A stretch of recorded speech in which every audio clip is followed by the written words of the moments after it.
Você vai ler, abrir a sua Bíblia lá no capítulo de número 24.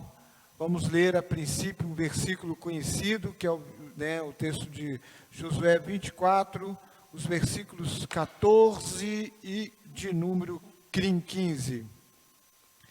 E eu vou pedir para você fazer aquele exercício na igreja, à medida que você for localizando, colocar-se de pé, amém? Se você assim, logicamente, puder. Josué, capítulo 24, versículo 14 ao versículo 15. Muito obrigado, pastor. Aí vai direto. Amém.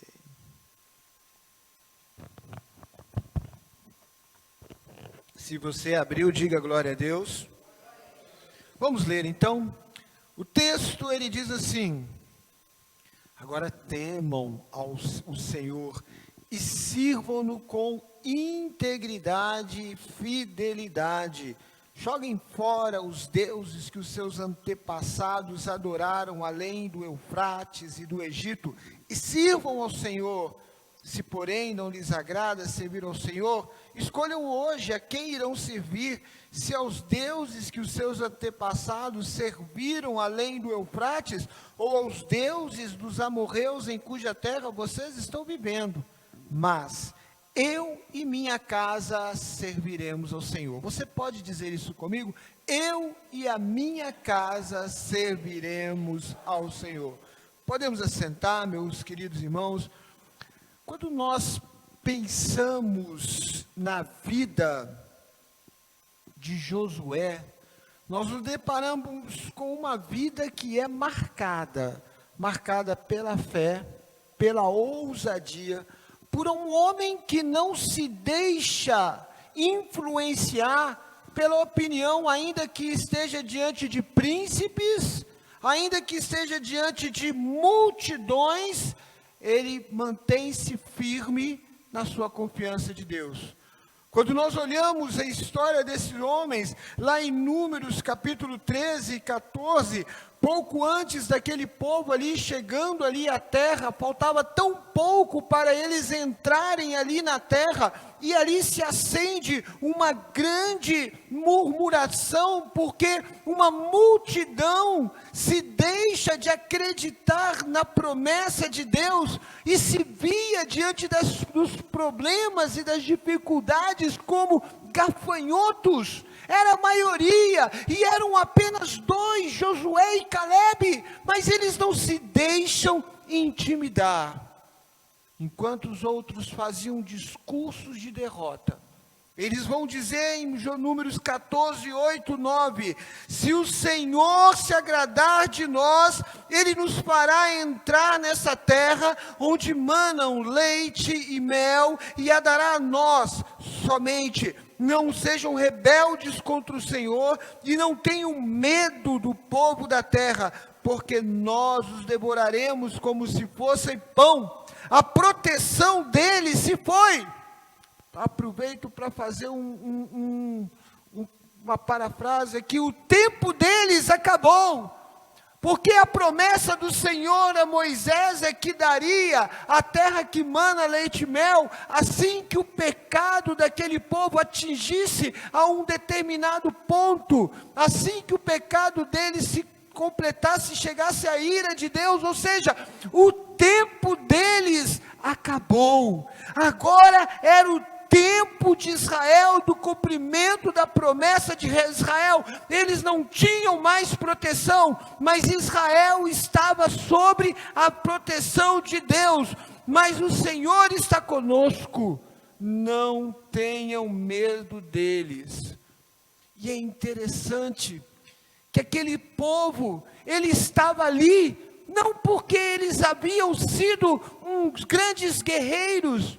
Aquele povo havia presenciado Deus tirá-los do Egito, das mãos de Faraó, de uma nação potente, através de cada praga. Aquele povo havia chegado ali, porque Deus havia aberto o Mar Vermelho. Aquele povo estava aqui, porque Deus os conduziu no deserto. Mas agora, faltando tão pouco, faltando tão pouco para cumprir a promessa de Deus, eles deixam de olhar para Deus e começam a olhar para si mesmos e dizem: estamos derrotados.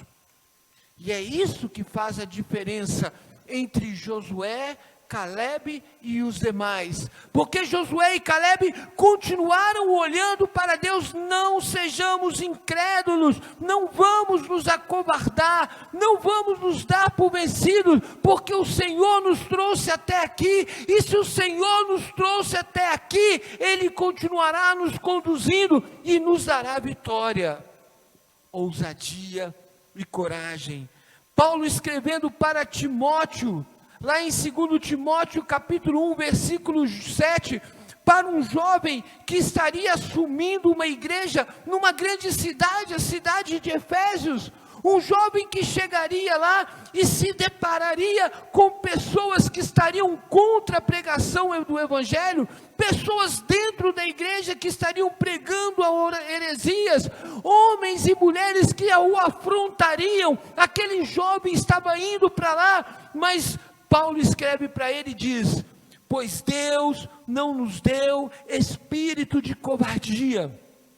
Deus não nos deu espírito de covardia, mas de poder, de amor e de equilíbrio. Meu querido, o que diferencia o cristão e a sua fé no Deus Altíssimo é em quem ele coloca a sua confiança.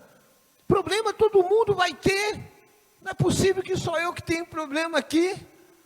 Conflitos no lar, todos nós temos, enfrentamos desafios dentro do lar, situações delicadas para com os filhos, todos nós enfrentamos dia após dia, questões financeiras, todos nós enfrentamos desemprego, problemas de saúde e uma série de outras questões, tanto quanto ímpio, que cada um de nós enfrenta. São os gigantes que se levantam muitas vezes à nossa frente e querem nos impedir de marchar.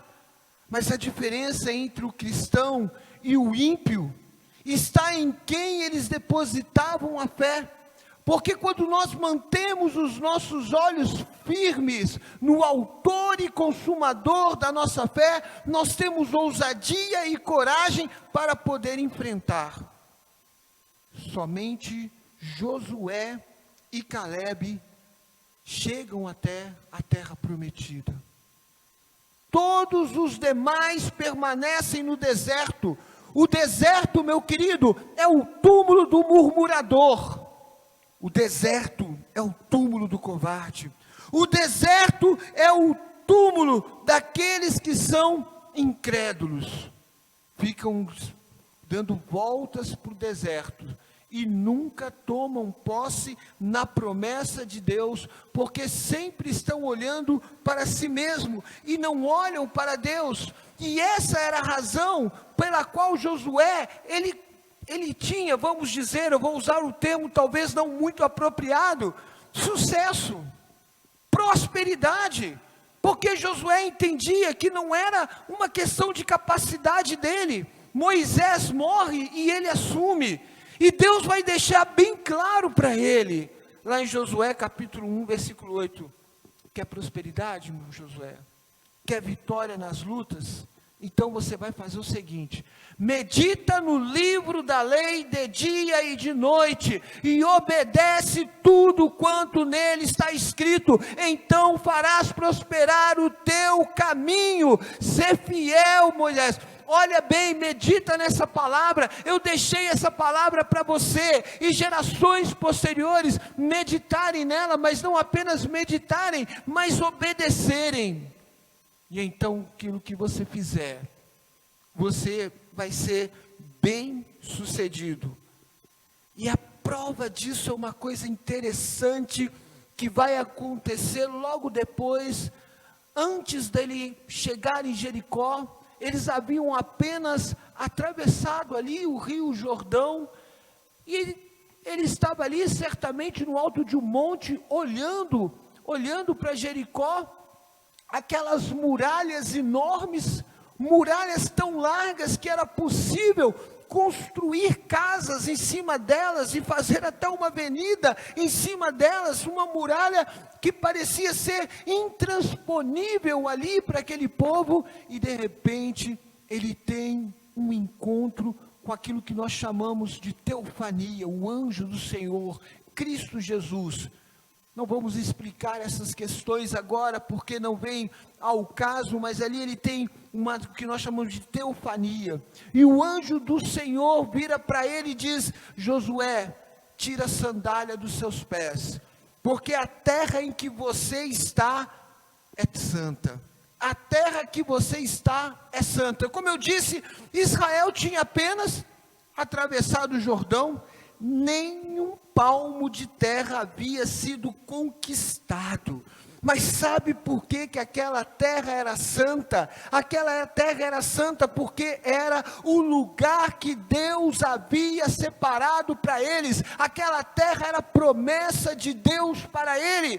Talvez você olhe hoje para a sua família e você perceba quantas dificuldades ali existem, quantas conquistas para serem feitas, quanto trabalho, quantas coisas para serem mudadas, quantos relacionamentos para serem refeitos, quantos corações ainda precisam converter dentro da sua casa. Mas eu quero que você creia aquilo que Paulo vai dizer no seu discurso, pouco depois de liberto ali da prisão para aquele carcereiro, quando ele entende ali a ação de Deus e a verdade. Paulo diz para ele, em Atos, Paulo fala com ele: crê no Senhor Jesus Cristo, e serás salvo, tu e a tua casa. Glória a Deus, aleluia. Você percebe que ele não diz: carcereiro, crê que você vai ser salvo, apenas você vai ser salvo, não sua esposa, não seus filhos, não, carcereiro, apenas você. Não, ele diz: crê no Senhor Jesus Cristo e será salvo, tu e a tua casa, tua esposa, teus filhos. O Senhor vai entrar no teu lar e vai trazer salvação, porque o teu lar, a tua casa é terra santa, é a promessa de Deus para a sua vida. Crê no Senhor Jesus Cristo e será salvo, tu e a tua casa. Novamente Josué confronta a multidão. Quantas vezes você enfrentou a multidão? Quantas vezes você precisou enfrentar pessoas por convicção da sua fé? Mais uma vez, no texto que nós lemos, nós percebemos Josué agora confrontando uma multidão e chamando: vocês precisam agora tomar uma decisão. Agora é o momento. Vocês precisam fazer uma escolha e não dá mais para protelar essa escolha. Ou vocês escolhem, a partir de agora, servir aos deuses do Eufrates, ou vocês escolhem servir aos deuses dos amorreus que estão aqui nessa terra. Mas quando quando Josué fala isso, ele não está preocupado com qual é a escolha que as pessoas vão fazer. Ele não está preocupado com qual é a escolha que o povo ali iria fazer, mas ele já havia tomado uma decisão: eu e a minha casa serviremos ao Senhor. Você já tomou essa decisão? Você já tomou essa decisão na sua vida? Ou está esperando que o mundo tome uma decisão para você tomar uma decisão? Hoje é um dia que o Senhor lhe chama: tome uma decisão, se prepare e diga com convicção: eu e a minha casa serviremos ao Senhor. Sabe por quê, meu irmão? Porque não dá para servir dois senhores. Em Mateus capítulo 6, versículo 24, Jesus vai dizer: ninguém pode servir a dois senhores. Não tem como. Não tem como você ficar com um pé no mundo e outro na igreja. Não tem como você ficar com a mente na igreja e o coração no mundo. Não existe crente que pode ser dividido entre o mundo e Deus. Você precisa tomar uma decisão. Não se pode servir a dois senhores. Ou você vai amar um, ou outro. E Jesus indica: ou se dedicará a um e desprezará o outro. Chama atenção para essa palavra: se dedicará. Aquele a quem você ama é aquele que você mais dedica. Aquele que você mais ama é aquele que você oferece a melhor parte do teu tempo. Aquele que você mais ama é aquilo que você oferece da sua vida as coisas mais importantes. Ou se dedicará a um e desprezará o outro. Vocês não podem servir Deus e as riquezas ou o dinheiro. Meu querido, mais abaixo, Jesus vai dizer em Mateus 6:33, busquem, pois, em primeiro lugar o reino de Deus e a sua justiça, e todas as coisas lhe serão acrescentadas. Para que a segunda parte desse versículo, ele se cumpra no seu lar, todas as outras coisas sejam acrescentadas na sua vida, você precisa declarar a primeira parte: eu e a minha casa buscaremos em primeiro lugar o reino de Deus e a sua justiça. Você pode repetir comigo? Eu e a minha casa buscaremos em primeiro lugar o reino de Deus e a sua justiça. Paulo ainda, ele coloca aqui, ele usa 3 palavras. Ao mandar o povo fazer uma escolha, ele usa 3 palavras: temor, integridade e fidelidade. Temor, integridade e fidelidade. Não tem como você servir ao Senhor sem temor, integridade e fidelidade. Ter temor a Deus significa reverenciá-lo, respeitá-lo. Paulo escreve lá em 2 Coríntios capítulo 7, versículo 1, amados, visto que temos essa promessa, purifiquemo-nos de tudo que contamina o corpo e o espírito, aperfeiçoando a santidade como? Aperfeiçoando a santidade no temor a Deus. Não há como ter santidade sem ter temor a Deus. O século 21, para mim, ele tem sido marcado pela falta de respeito a toda e qualquer outra autoridade. Isso termina por se referir principalmente à pessoa do nosso Senhor. Porque nós encontramos um mundo em estado contínuo de rebeldia contra toda a ordem. E a Bíblia diz que o pecado de rebeldia é o mesmo pecado de feitiçaria. O mundo e as pessoas muitas vezes estão em estado de rebeldia. E talvez você pense assim: pastor, meu filho é um rebelde, amém. Mas às vezes, não estou falando que essa é a situação de todos, às vezes há pais que são rebeldes também. Porque quando um pai não ensina o seu filho no caminho em que deve andar, ele está sendo rebelde com relação à própria palavra de Deus. E é por isso que Josué diz: nós temos que ter temor, porque nossos filhos querem olhar para nós e perceber que nós temos temor na nossa vida com tudo aquilo que se refere a Deus, seja a sua igreja, seja a sua palavra, seja a comunhão. Nós temos temor com relação, respeito, nós temos reverência com relação a tudo aquilo que se refere a Deus.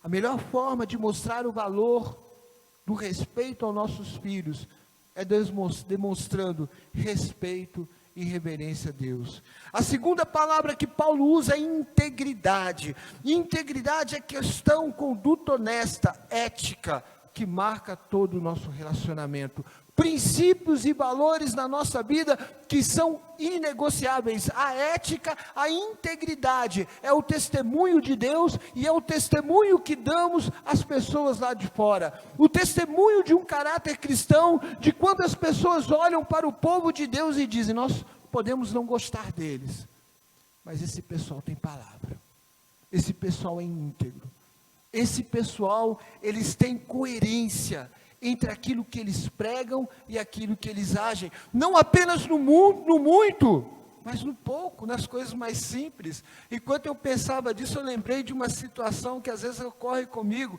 Às vezes eu estou chegando lá no shopping, né, ou em algum lugar, e eu vou parar o carro, e hoje tem um monte de vaga para idoso perto da entrada, e às vezes o shopping está vazio, e aí eu até olho para a vaga assim, meus meninos logo alertam: ô pai, o senhor não pode parar ali. Eles não deixam eu parar ali. Parece simples, mas isso é integridade, é respeito, a valores, a princípios, que amanhã devem refletir no caráter de cada um deles. Por isso Jesus ensina: foste fiel no pouco, sobre o muito te colocarei. É um princípio fundamental. Integridade é quando nós estamos ali e as pessoas olham para a nossa vida e dizem, como eu presenciei muito isso no passado, é com tristeza no coração que falo, que nos dias atuais não tenho visto tanto isso, mas eu já presenciei isso no passado, quando criança, pessoas virando e dizendo assim: olha, pode contratar que é crente. Já viram isso no passado? Pode contratar que é crente, é pessoa honesta, compromissada. Hoje, infelizmente, essa falta de integridade tem deixado as pessoas com medo de contratar crente, porque se tornou sinônimo de uma série de outras coisas. Mas nós só servimos ao Senhor se nós tivermos integridade. Se nos falta integridade, nos falta essa ousadia de servirmos ao Senhor. A outra questão, fidelidade. Não posso servir ao Senhor e não ser fiel a Ele. Eu não posso viver uma fé constantemente inconstante, se eu quero ser abençoado. Uma fé que oscila conforme a situação. No domingo eu tenho uma fé capaz de mover a montanha. Na segunda-feira a minha fé, ela não me leva a nem mesmo acreditar que o Senhor vai suprir a minha necessidade, ou seja lá o que for naquele dia. Tiago, escrevendo a respeito disso, ele diz: se algum de vocês tem falta de sabedoria, peça a Deus, que os dá livremente, de boa vontade, e lhe será concedida. Peça, porém, com fé, sem duvidar.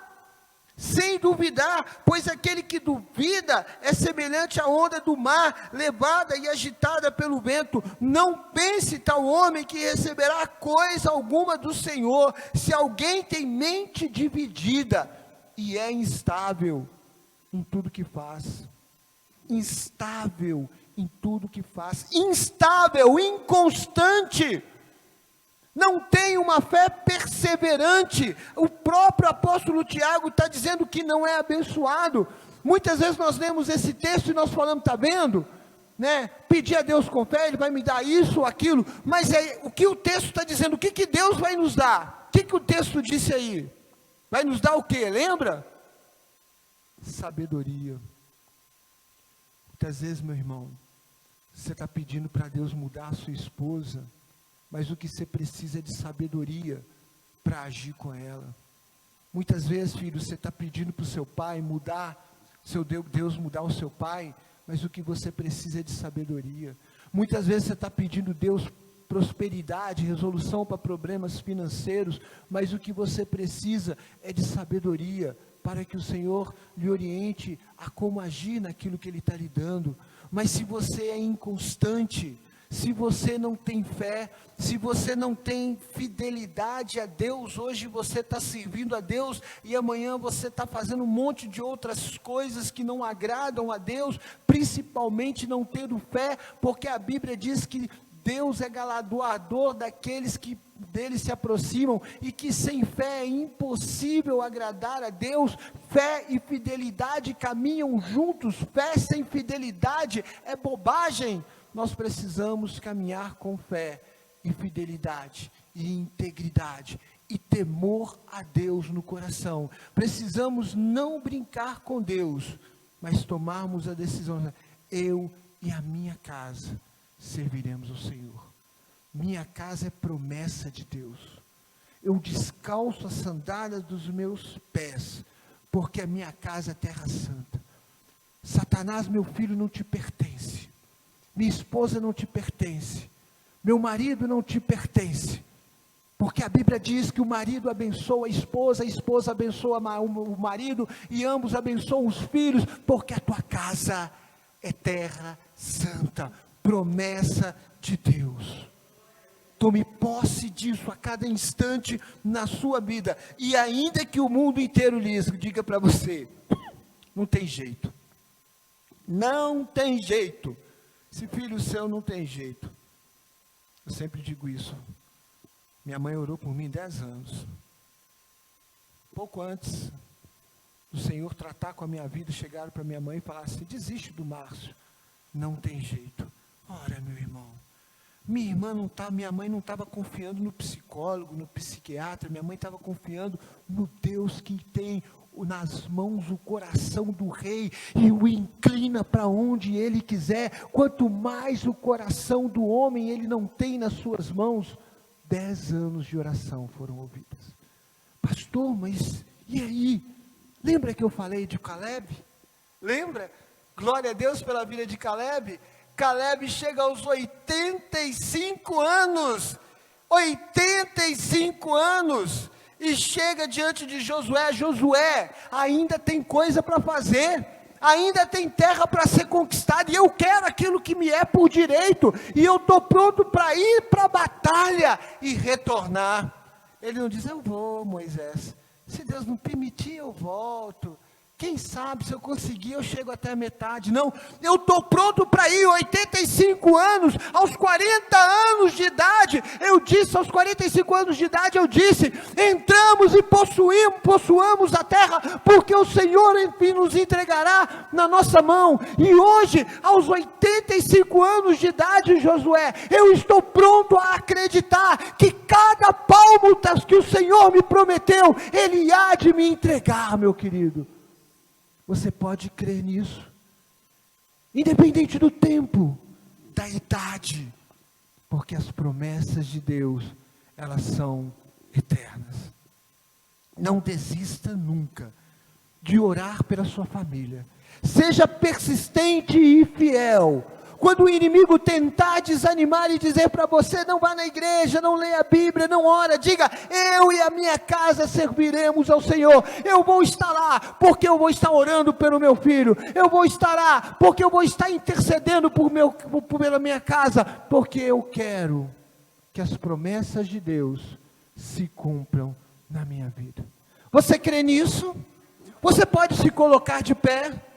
Amém? Você pode vir aqui na frente, representando